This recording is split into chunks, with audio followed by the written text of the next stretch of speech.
Baik, saya buka terlebih dahulu. Assalamualaikum warahmatullahi wabarakatuh. Waalaikumsalam warahmatullahi wabarakatuh. Selamat malam Bapak. Selamat malam Tri.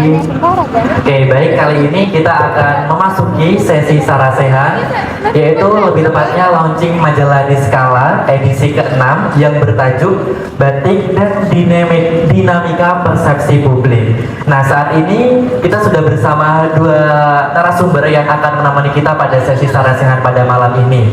Pertama ada Bapak Sunito, mungkin bisa perkenalan terlebih dahulu Bapak, dari mana dan apapun yang ingin disampaikan kepada pengunjung. Baik, terima kasih adik-adik KM Universitas dari Universitas Jember ini yang luar biasa. Pertama, Assalamualaikum warahmatullahi wabarakatuh. Waalaikumsalam warahmatullahi wabarakatuh. Ya, adik-adik mahasiswa yang luar biasa. Pertama, marilah kita panjatkan puji syukur kehadirat Allah Subhanahu wa taala yang mana pada malam hari ini alhamdulillah saya masih diberi kesempatan dalam acara sarasehan ya yang diselenggarakan oleh teman-teman KM Universitas Jember yang luar biasa ini. Bapak berdoa mudah-mudahan ini yang kesekian kalinya ya? Baru pertama kali acara seperti ini, baru pertama kali. Kebetulan tahun lalu juga ada acara pameran, tapi tempatnya di Sutarjo, Pak. Oh begitu. Iya. Ini yang kedua berarti ya.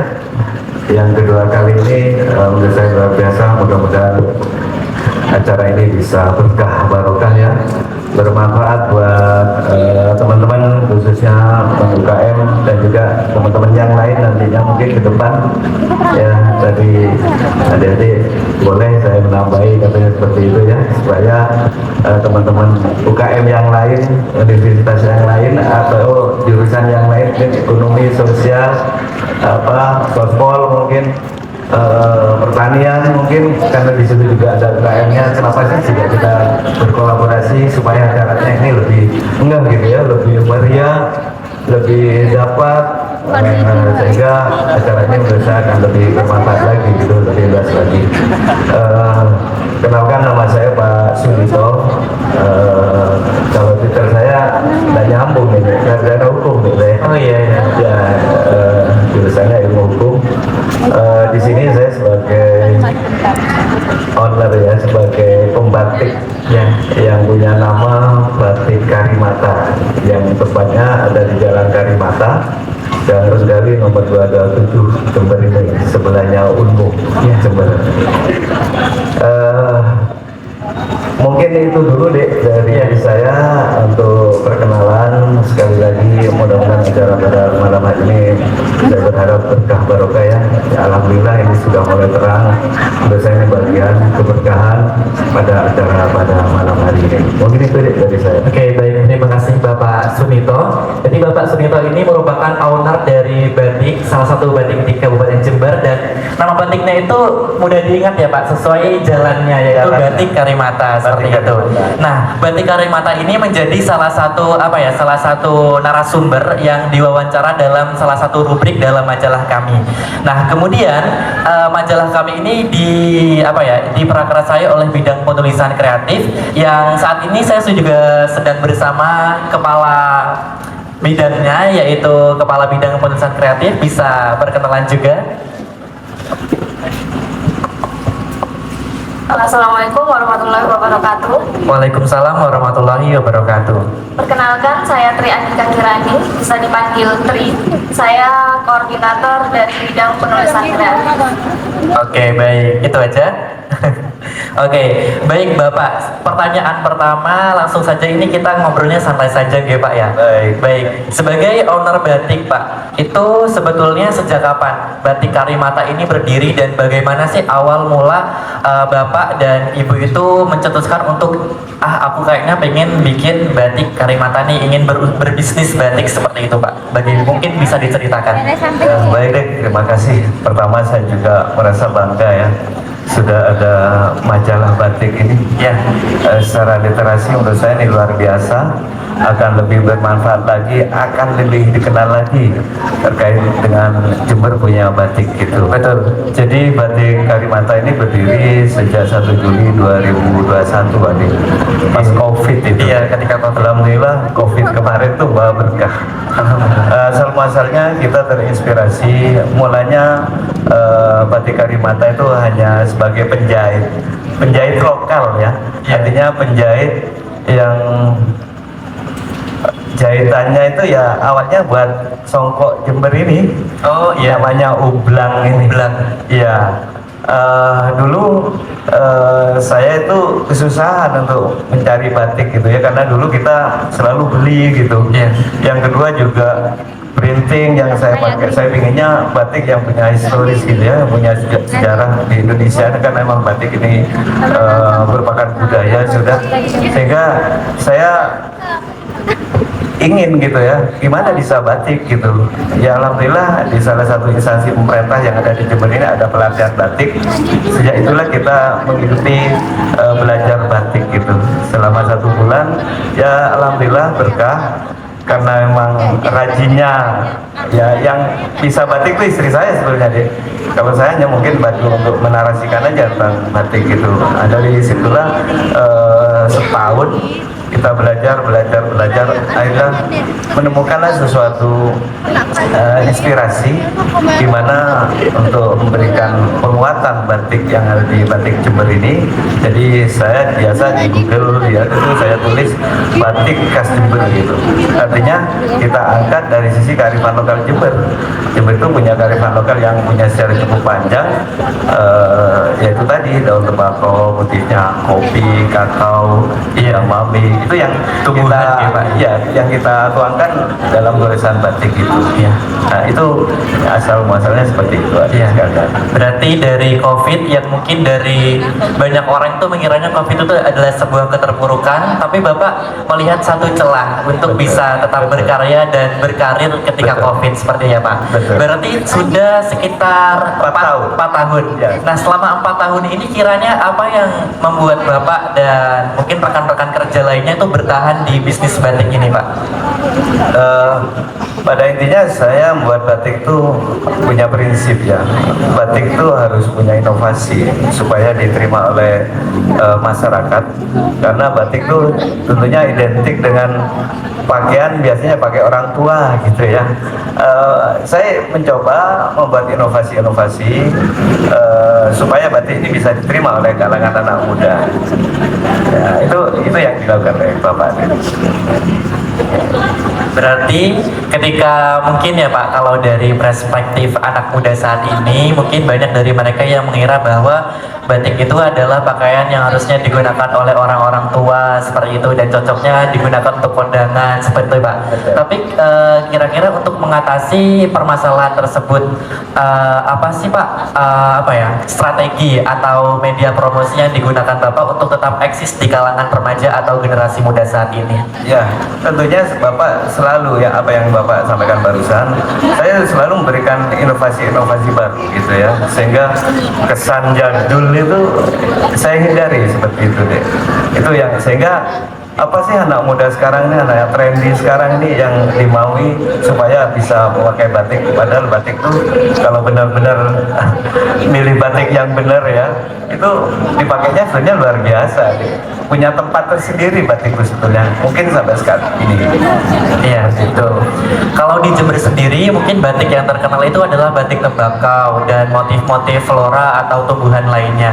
Nah, kalau yang jadi ciri khas dari batik Karimata itu dari segi apanya Pak? Mungkin dari segi warnanya, ciri khas warnanya, atau ciri khas motifnya, barangkali ada, bagaimana Pak? Benar sekali deh. Jadi batik Karimata, kenapa saya selalu memberikan harus ada inovasi-inovasi terbarukan ya.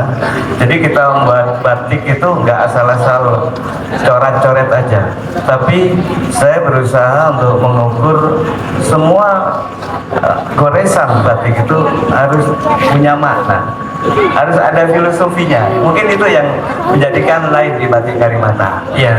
Mungkin itu deh. Ya, berbicara mengenai filosofi nih Pak, kalau dari Bapak sendiri, bagaimana Bapak itu memaknai batik? Sebetulnya kalau Bapak melihat batik, memandang batik itu ada makna tersirat apa sih Pak ketika memandang batik? Menurut saya karena ini batik sudah menjadi budaya bangsa Iya, kita betul. ya.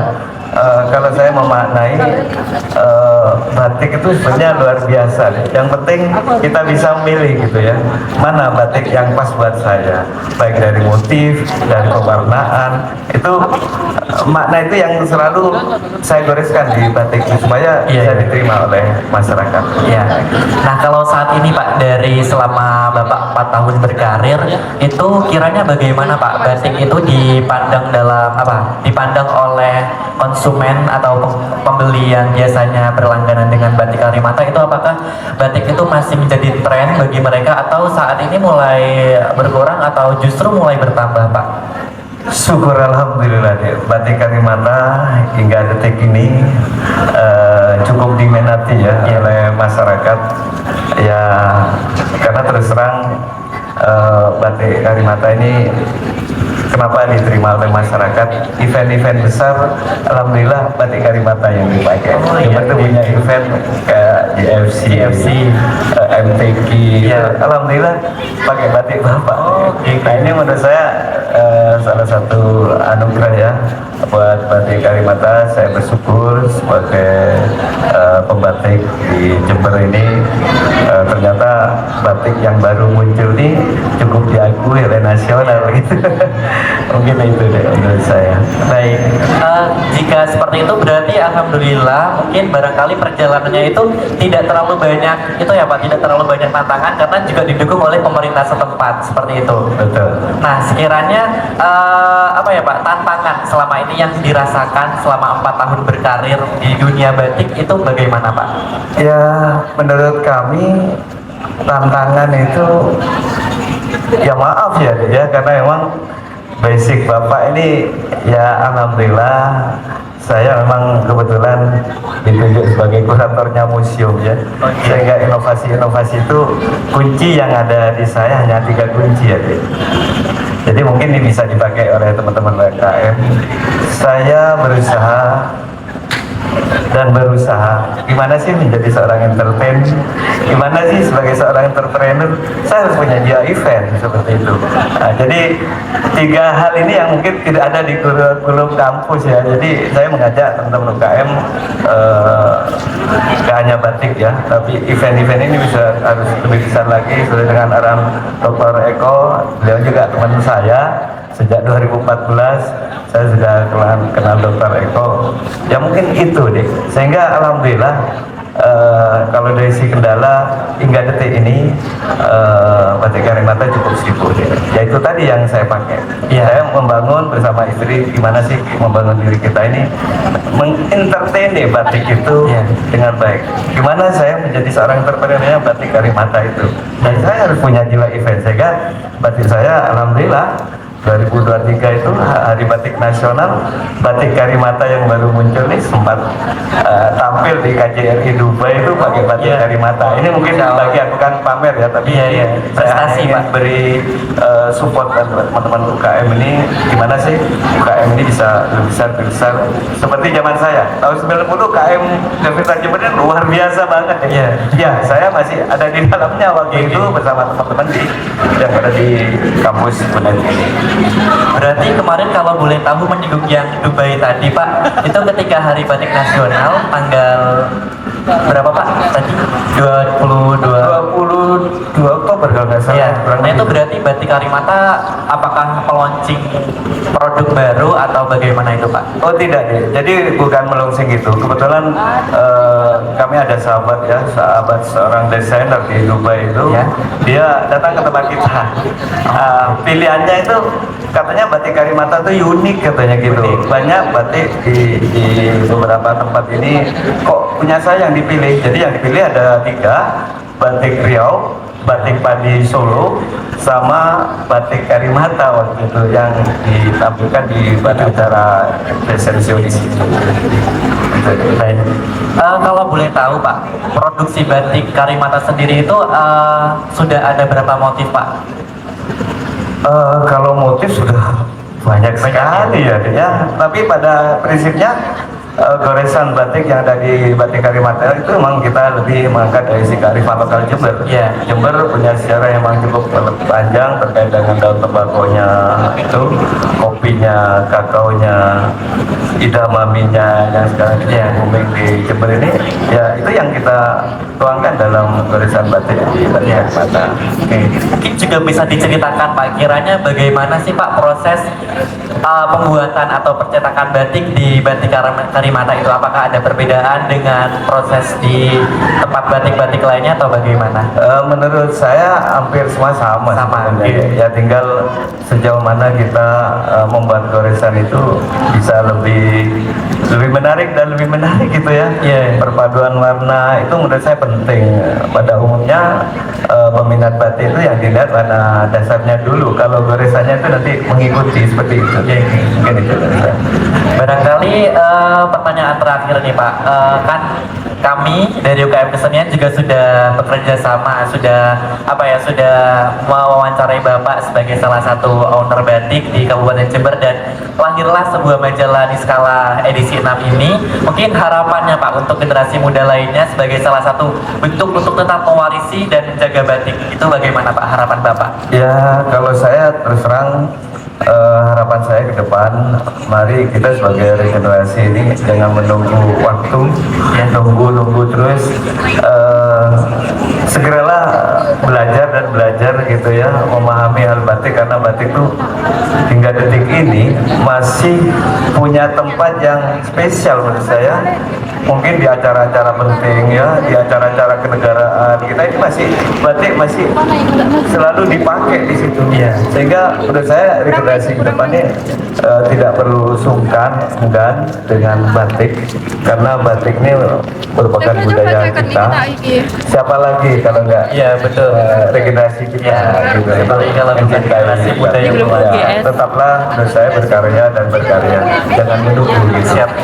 Jangan tunggu besok atau lusa, segeralah gitu, karena batik itu kalau kita geluti benar sangat luar biasa nih, dampak ekonominya, sosialnya, budayanya luar biasa. Tentunya serapan tenaga kerja, kapan lagi kita mau menciptakan lapangan kerja gitu ya. Iya, betul, Mungkin Pak. dengan cara seperti ini ya dari Bapak sedikit aja berpesan, segeralah berbuat sesuatu, berkarya sesuatu sekecil apapun, karena hidup dan menurut Bapak ini satu tujuannya, sekecil apapun. Mudah-mudahan apa yang kita karyakan bisa bermanfaat buat orang lain. Itu mungkin itu aja. Iya, apalagi batik ya Pak, selain berkarir kita bergerak di bidang ekonomi, tetapi dengan bisnis batik itu juga menjadi salah satu wujud kita untuk mencintai Indonesia.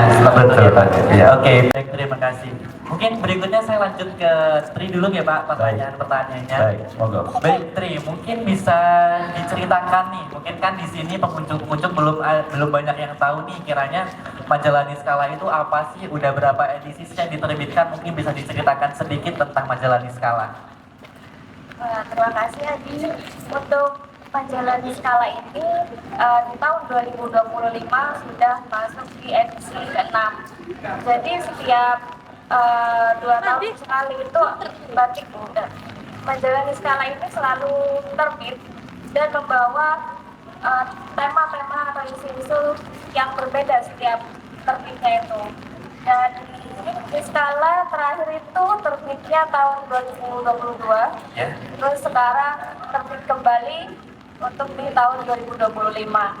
Dan isinya itu seputar mengenai seni dan budaya. Seni dan budaya. Iya. Itu apakah hanya di Kabupaten Jember atau isu-isunya itu bisa di luar Jember nih biasanya?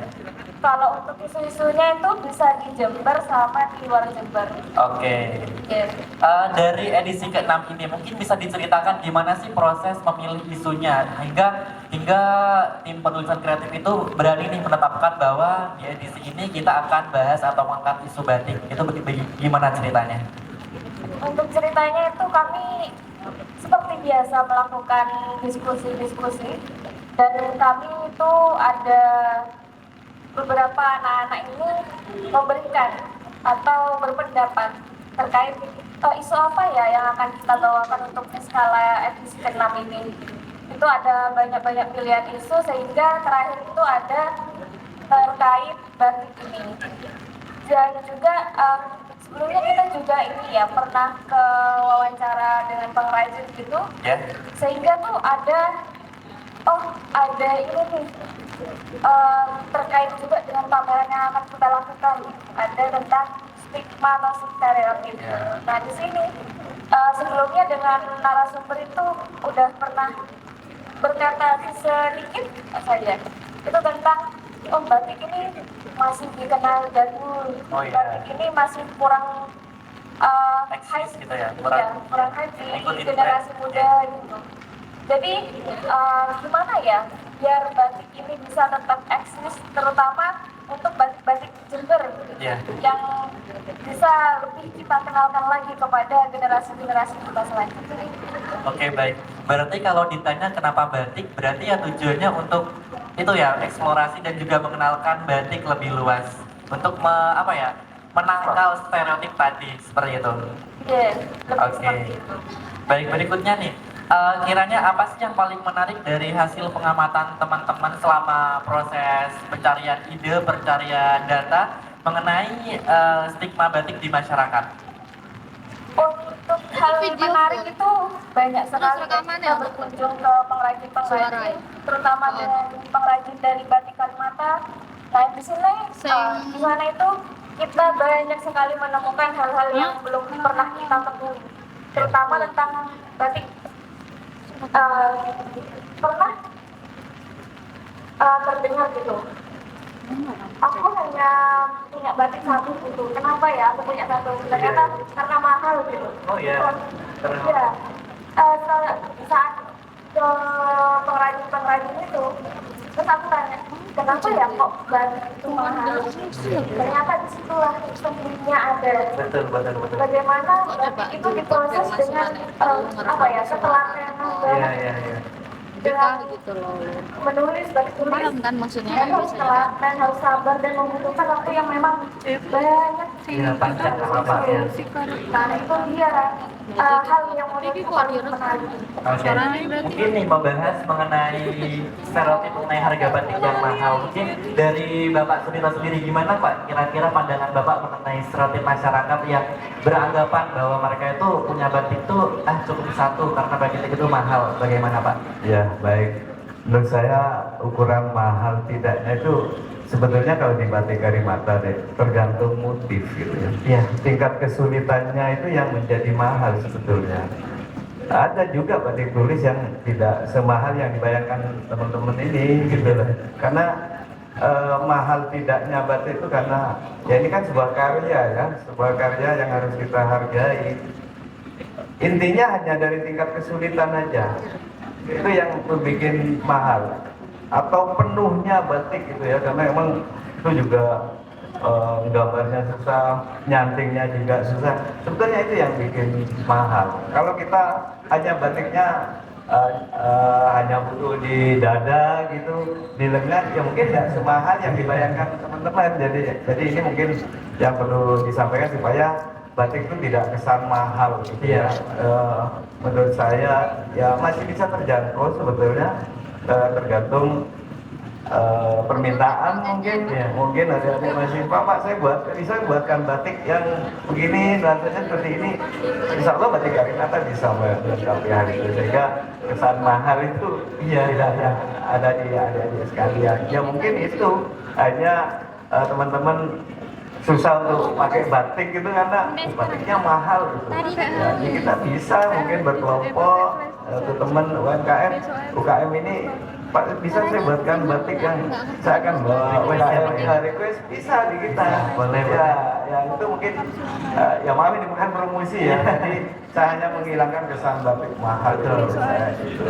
Karena di setiap motifnya itu terkandung makna yang berbeda-beda ya Pak. Betul. Jadi yang mahal itu yang harus mengandung makna.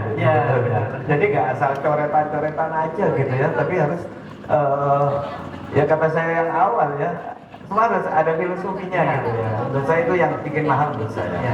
Tapi tidak mahal Ya. juga.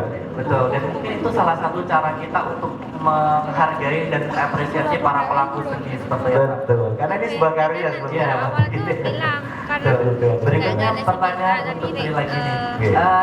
Hingga terbit inisiatif. majalah ini, kira-kira gimana sih Inisiatif proses yang awal kurang. tim redaksi menentukan tema dan membangun konsep edisi kurang kali ini? persiapan, nggak tahu persiapannya alur Kalau itu dari tahu majalah majalah kita memang dari awal kita bentuk tim redaksi untuk majalah masalah ini. Ya. Terus kita melakukan diskusi terkait apa ya yang akan kita bawakan. Terus itu bertahap mulai dari melihat ide dulu, terus ide dulu, nanti penyampaian bagaimana ide ini kalau dijadikan sebuah majalah. Jadi itu topiknya, setiap ide-idenya itu akan mendalam dulu. Iya. Baru nantinya kita akan melakukan pilihan yang memang bisa kita lakukan dan itu bisa juga mengenalkan seni dan budaya yang kita miliki terutama di Indonesia ini.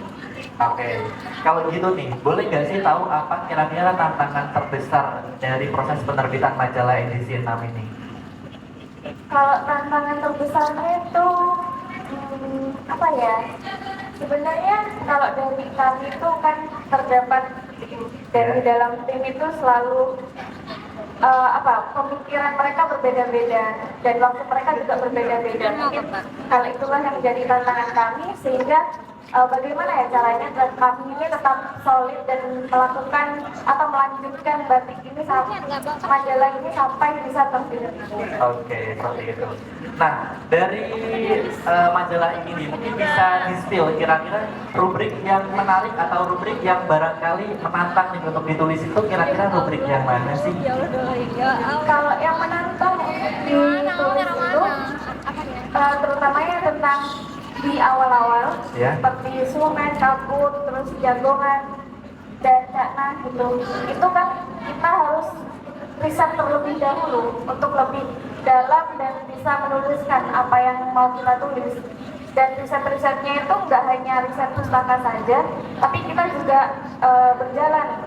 Misalnya kita mengangkat tentang batik, jadi kita datang ke tempat-tempat batik pengrajin, bertemu dengan mereka dan wawancara dengan mereka untuk lebih tahu bagaimana ya batik ini.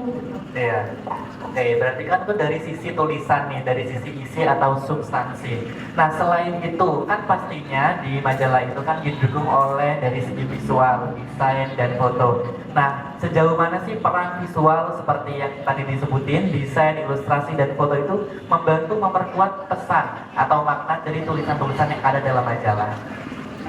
Untuk foto-foto itu untuk kami lampirkan. Jadi kalau di majalah hanya isinya tulisan, itu Iya. mungkin nggak akan Nggak menarik akan dibaca ya? Iya, makanya kita tampilkan foto-foto dan itu semuanya berkaitan dengan batik. Terus ada satu rubrik yaitu Lestari Karya. Di Lestari Karya ini kita menuliskan karya-karya sastra seperti puisi, cerpen, dan di situ kami buatkan ilustrasi dan ilustrator kami itu dari anggota muda UKM Kesenian, Lala. Dia itu anak bidang seni rupa yang memang suka menggambar, jadi dialah yang membuatkan ilustrasi atau ilustrator untuk Lestari Karya yang sesuai dengan isi puisi atau cerpen-cerpen itu. Oke. Berarti selain kita selain ada isu batik yang diterbitkan yang ada dalam majalah, berarti juga ada karya-karya lain, khususnya karya sastra yang ada supaya mungkin nggak bosen gitu ya bacanya ya. Iya benar, lebih biar nggak bosan lagi. Iya. Terus ada juga satu rubrik yang lebih menarik lagi. Ya, apa itu? Itu Awak EDW. Awak IDW apa itu? Nah, untuk Awak EDW ini di dalamnya terkait 7 bidang yang ada di UKM Kesenian. Iya. Nah, buat teman-teman yang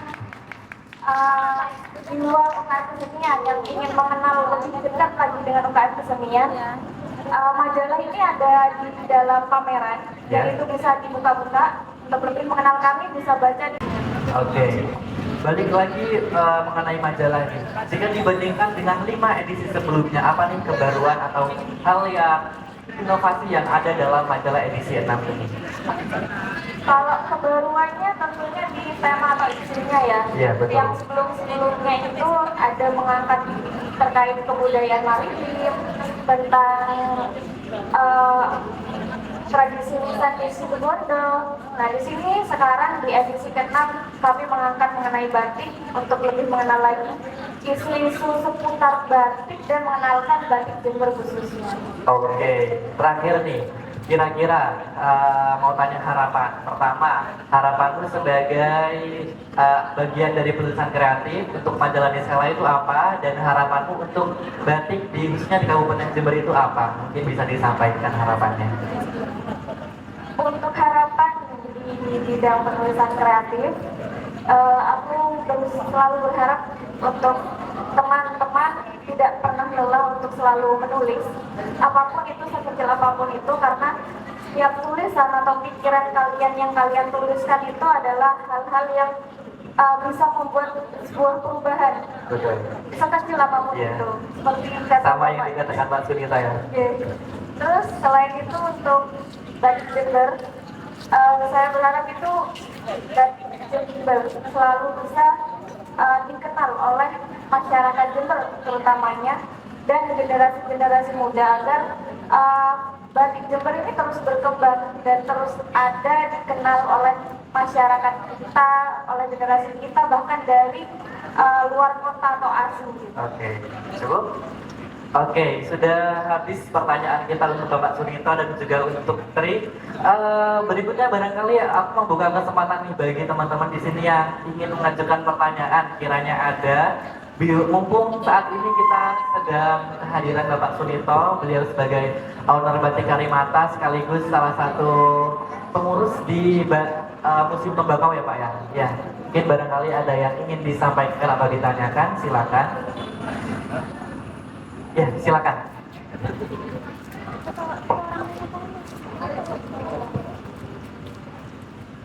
Ya, terima kasih sebelumnya untuk kesempatannya. Selamat malam semua. Saya Oki. Saya dari bidang serupa ya. Penelitian serupa. Menarik ya untuk diskusi malam ini menarik. Saya ingin memberi pernyataan dan bertanya ya. Ya Pak Sulito ya Pak ya. Pak Sunito. Saya ingin bertanya pada Pak Sulito sama Mbak Tri ini yang sebagai penulis ya. Yang pertama ini tentang teknik Pak. Kebetulan saya ini suka banget juga ya sama batik suka Pak. Biasanya kalau membatik biasanya saya lebih ke mendesain batik, melukis ya gitu. Nah, saya pengen tanya untuk teknik yang sering dipakai dari teknik yang sering dipakai di batik Karimata ini apa ya? Kan kalau ini kan banyak ada teknik tulis yaitu pakai batik sendiri ya. Terus ada batik stempel yang biasanya ya batik cap masuk dalam seni grafis juga. Kemudian ada batik coret itu pakai kuas ya. Mungkin apa yang sering dipakai ini biasanya kalau media ini akan menjadi sebuah penunjang ya, untuk membangun sebuah ciri khas dan karakter dari batik Karimata ini sendiri. Nah itu yang ingin saya tanyakan. Dan kemudian yang kedua ini tentang sudut pandang corak warna. Nah ini yang akan berimpact pada para penikmat juga ya. Biasanya umumnya ke warna karena langsung tertuju ya biasanya ya Pak ya. Warnanya yang mungkin sering saya lihat ini warna yang ngejreng-ngejreng gitu ya. Kalau yang batik kuno biasanya kan monokrom, warnanya sedikit tapi diolah lebih banyak gitu ya. Nah, mungkin yang sering dan tercipta dari batik Karimata ini sendiri, batik Karimata sendiri ini apa yang warnanya ini warna apa? Apakah corak warna yang ngejreng itu tadi yang sering dipakai, ataukah warna-warna monokrom itu sendiri?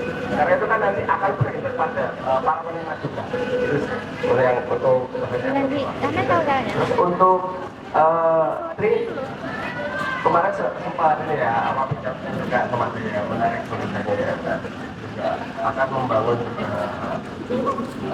kasanah juga dalam sebuah penulisan juga penting untuk sebagai arsip ya kan.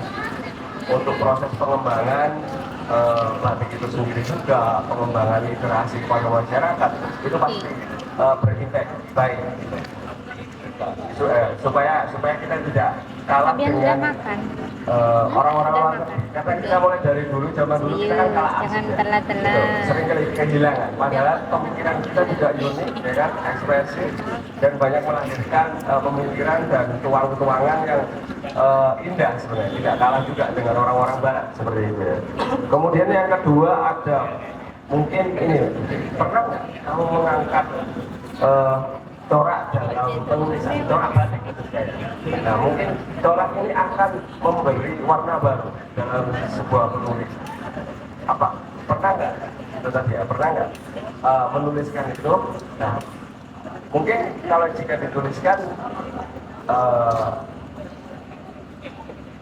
harapannya kan pasti bisa melahirkan literasi dan pandangan dari simbol-simbol dalam sebuah batik. Nah ini akan membuat kasanah baru dan sudut pandang baru, kemudian imajinasi baru untuk orang-orang lain. Ya. Kemudian orang-orang lain ini pasti punya seni, penikmat seni ya itu akan berimpact. Pernah nggak mungkin? Dan mungkin apa akan mengulik hal itu atau tidak? Gitu ya. Itu aja sih mas. Terima kasih. Oke, baik, terima kasih Mas. Terima kasih Mas. Baik Pak, bisa langsung dijawab Pak Sunito. Oke, terima kasih Mas Oki ya. Mungkin Mas Oki harus sering ketemu saya ya. Mungkin nggak Iya. ketemu di Batik Karimata, bisa ketemu di Museum Tembakau Mas Oki. Asli mana Mas Oki ini? Asli Bulan. Oh, apalagi Jember Dewe ya. Betul ya. Jadi luar biasa pertanyaan Mas Oki. Betul Mas Oki ya. Di Batik Karimata itu kita mencoba ya membuat ciri khas gitu ya, karena kita pemain baru, masih banyak yang sudah lama-lama. Saya kenal batik tuh sejak 2012, artinya kenal pengrajin Jember ini terkait berdirinya Museum Tembakau itu, karena Museum Tembakau juga di situ juga kita pamerkan tentang batik Jember. Sejak itu kami cukup mengenal batik-batik yang ada di daerah utara maupun barat selatan waktu itu.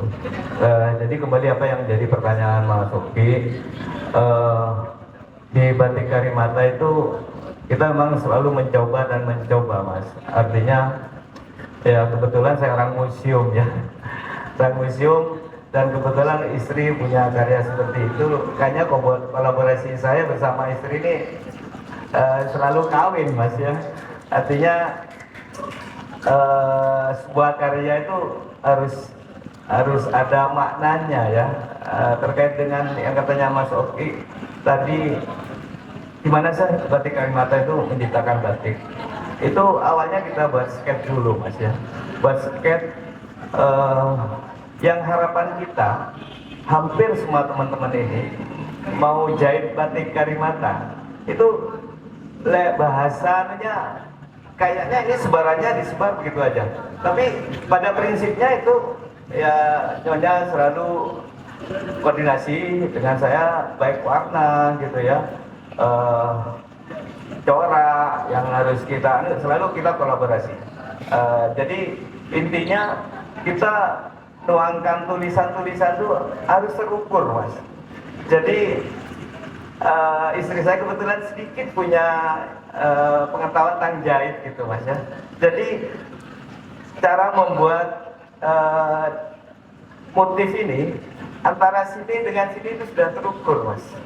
Pada umumnya ini biasanya 30 itu ke sini ada 60, ada yang 75, mungkin lihat tinggi besarnya orangnya itu hampir di situ Mas. Kelebihannya kayaknya mungkin ya, kelebihan dari Batik Karimata kami berusaha, yaitu yang dimaksud saya inovasi, sehingga begitu Mas Ogi beli batik saya, kita serahkan ke penjahit, itu sudah tahu Mas, oh ini untuk dada, oh ini untuk punggung gitu, ini untuk tangan, mungkin itu Mas yang bikin ya menurut hemat kami ya, kelebihan menurut saya, karena batik bisa bagus tuh, maaf Mas Oki.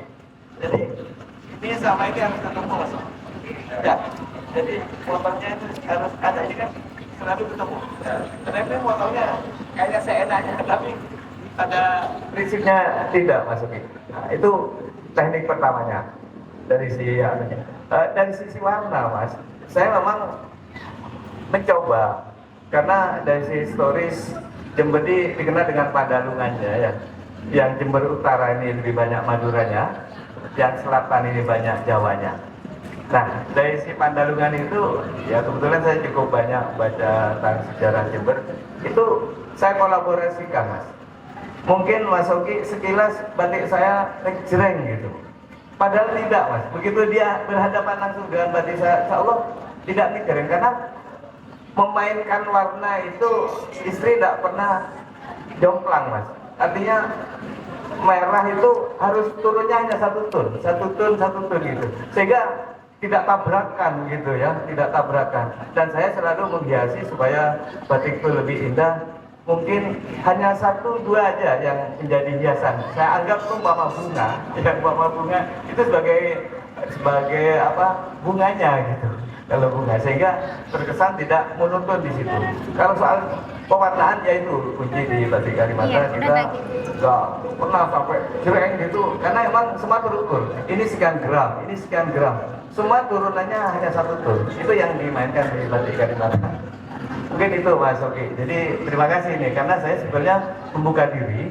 Istri itu selalu membuka diri, banyak adik-adik mahasiswa, Bu, saya punya karya ini Bu, batik gitu ya, membuat batik yang belum dicanting ya. Mungkin Mas Oki biasa menggambar itu, nggak apa-apa Mas Oki. Mungkin ditawarkan ke sini nyonya itu pasti dihargai sama nyonya. Oh oke Mas Oki, saya beli gitu.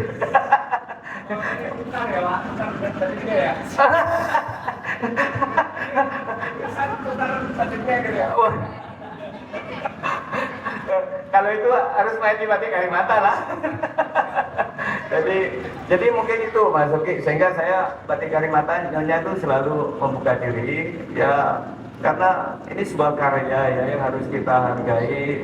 Paling tidak lah ya, bukan mewadai istri itu kan, tapi kalau memang ini menarik dan bagus, kenapa tidak gitu. Ini bisa jadi apa bahasa kerennya sekarang, hak patentnya batik Kalimata gitu, karya Mas Oki. Selama Mas Oki oke, bisa seperti itu Mas Oki, sehingga kita ini berbuat sesuatu itu gak hanya untuk batik Kalimata, itu paling gak bisa buat bermanfaat juga buat teman-teman, sehingga mungkin teman-teman mau menuangkan itu lewat batik susah, mungkin karya Mas Oki bisa kita lakukan ke istri, bisa Mas Oki. Itu yang ada di batik Kalimata. Mungkin itu jawaban saya Mas Oki. Terima kasih. Oke, bagaimana Mas? Apakah cukup atau ada tambahan? Berarti teknik yang biasanya sering dipakai berarti canting tulisnya ya Pak ya? Iya, yang sering dipakai ya? Betul. Oke, siap-siap Pak. Ya memang di kita nggak hanya yang bentuk tulis ya, yang cap juga ada. Oh, yang cap ya? Dan capnya juga aneh gitu ya. Oh. Aneh menurut saya, karena emang bahan cap yang saya pakai itu saya nggak beli Mas Oki. Ya saya kertas rokok saya potongi, saya desain dalam bentuk daun, dalam bentuk bunga. Oke. Itu ya Berarti sistem manual capnya ya? betul. Oke, Limbah pun bisa jadi karya batik gitu. menarik.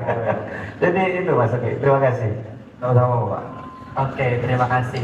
Jadi dari jawaban yang disampaikan oleh Bapak Sunito, mungkin jadi ide nih untuk pameran tahun depan, barangkali bisa dari bidang seni rupa launching batik khas UKM kesenian gitu ya Pak? Boleh ya Pak?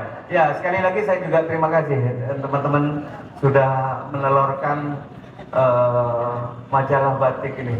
Iya. Aduh, saya sebagai pembatik ya terenyuh rasanya. Karena lewat literasi ini menurut saya luar biasa. Karena apa? Katanya Mas Oki benar. Jadi memang arsip kita ini kalah dengan orang Iya, luar betul, ya. betul. Mungkin dengan teman-teman KM sudah bisa melonsingkan batik ini, saya sangat berterima kasih adik. Karena lewat majalah batik menurut saya eksplor kita nggak hanya di kalangan orang-orang tertentu ya, mungkin adik-adik mahasiswa juga sering baca ini kan. Iya. Menurut saya luar biasa, sehingga menambah literasi kita dengan karya tulis ini. Karena terus terang di era sekarang ini menurut hemat Bapak, literasi kita ini sangat lemah adik-adik sekalian. Sebab banyak tamu Bapak datang di museum tembakau gitu, yang jurusan ini, ternyata begitu saya korek, maaf ini, jawabannya gampang banget gitu. Cukup googling, cukup masuk gitu. AI sekarang terjemahannya sangat luar biasa. Menurut saya nggak cukup itu, karena Google itu menurut hemat saya, pendapatnya Mas Oki, pendapatnya Mas Moderator, semua upload dalam Google. Kira-kira menurut saya mana yang bisa dipertanggungjawabkan kan gitu kan? Sama pendapat. Tapi kalau buku kan mulai daftar pengantar, daftar isinya, penutup kan jelas siapa pengarangnya, sehingga benang merah yang ada di buku itu betul-betul kita tahu gitu. Nah ini mungkin menurut saya sekali lagi Mbak Tri ya, Mbak Tri, dengan adanya batik ini mudah-mudahan saya juga dikasih hadiah ya Mas, supaya bisa buat baca-baca, menambah wawasan saya. Ini sekali lagi saya nggak promo nih Mas Oki, jadi teman-teman yang lain, mari kita sering sharing, karena kalau mau ke museum tembakau boleh, ke Batik Karimata boleh, apa yang menjadi unek-unek adik-adik, saya siap untuk bantu adik-adik sekalian. Itu menurut hemat saya, jangan malu-malu deh. Ya, masuk di museum tembakau hanya 5.000. Saya bukan promo ya, tapi memang itu sudah dengan perda. Tapi yang mahal menurut saya sharingnya, karena museum batik itu yang mahal ada narasinya, bukan karena apanya ya, tapi narasi itu menurut saya penting, pengenalan tentang historis ya, kearifan lokal. Mana Mas Oki ini memang salah satu orang menurut saya yang berpijak di daerah selatan itu, tanah emasnya Jember itu ada di situ Mas Oki. Yang mungkin Mas Oki juga tidak tahu, karena saya belajar, maaf nih agak melenceng sedikit ya Nita, tapi ini mungkin wawasan. Kebetulan ada saudara kita Mas Oki, orang selatan. Belanda menemukan tembakau asal muasalnya dari Timur Selatan loh. Ekspor pertama ke Nederland itu memang nemunya di Timur Selatan. Saya nggak pernah dengar di sejarah itu ekspor itu, mulai sejarah tembakau dari Delhi, Postelan, Klaten, Besuki, Bondowoso, baru Jember ini. Dari Jember sinilah Belanda menemukan lagi bentukan ada semburan tanahnya yang berair dan iklimnya yang bagus untuk hasil perkebunan kita, sehingga Jember itu dikenal dunia hingga detik ini ya masuk itu. Cerutu tembakau terbaik itu ternyata saya tanya kemarin ke Menlu bahwa tamu-tamu order dari Eropa, Amerika itu pemain tembakau yang beli tembakau Jember. Saya tanya kenapa you harus beli Jember lagi? Jawaban dia apa? Bukan Kuba, bukan Brasil, bukan Bremen, bukan Belanda, Jember. Orang pembaliknya itu termahal itu. Ada tidak tahu kenapa UNED punya logo daun tembakau? Kenapa kabupaten kita punya logo daun tembakau? Kenapa Jember sekota kecil ini punya Bank Indonesia? Secara historis yang memberikan dampak ekonomi, sosial, budaya berangkatnya dari daun tembakau itu. Khususnya Jember Selatan. Kalau dijaga Jember Selatan sebagai seorang seniman budayawan, menurut saya ini penting menurut saya. Siapa lagi kalau enggak regenerasi kita? Mungkin itu deh. Oke, sekali lagi buat Mbak Tri, saya merasa bersyukur sudah ada teman-teman mahasiswa yang mau menulis tentang batik. Ini menurut saya luar biasa. Sejak zaman saya 90-an di sini belum ada yang terinspirasi hingga buat majalah batik ini. Ya, sukses Mbak Tri. Batik yang memang dikomandoi teman-teman UKM, mudah-mudahan berkah, barokah dan bermanfaat buat regenerasi kita. Itu yang penting. Segera teruslah berkarya, jangan menunggu tahun-tahun ini. Selama detik ini bisa segera berkarya. Menurut saya itu. Ya, terima kasih. Baik, terima kasih Pak. Selanjutnya Tri bisa dijawab pertanyaan berikutnya. Baik, terima kasih Mas Oki atas pernyataan dan pertanyaannya. Untuk bagian coraknya, sebenarnya di dalam penulisan saya dan teman-teman itu belum terlalu jauh atau terlalu mendalam, tapi hanya menyampaikan sedikit, oh ini corak tentang tembakau, coraknya kakao, kopi yang terkenal di Jember dan digunakan dalam batik itu.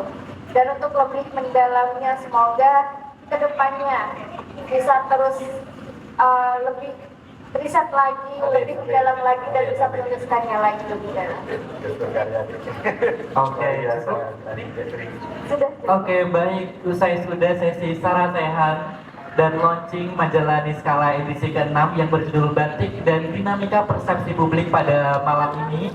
Saya sampaikan terima kasih kepada Bapak Sunito sebagai salah satu narasumber dari majalah kami dan juga kami sampaikan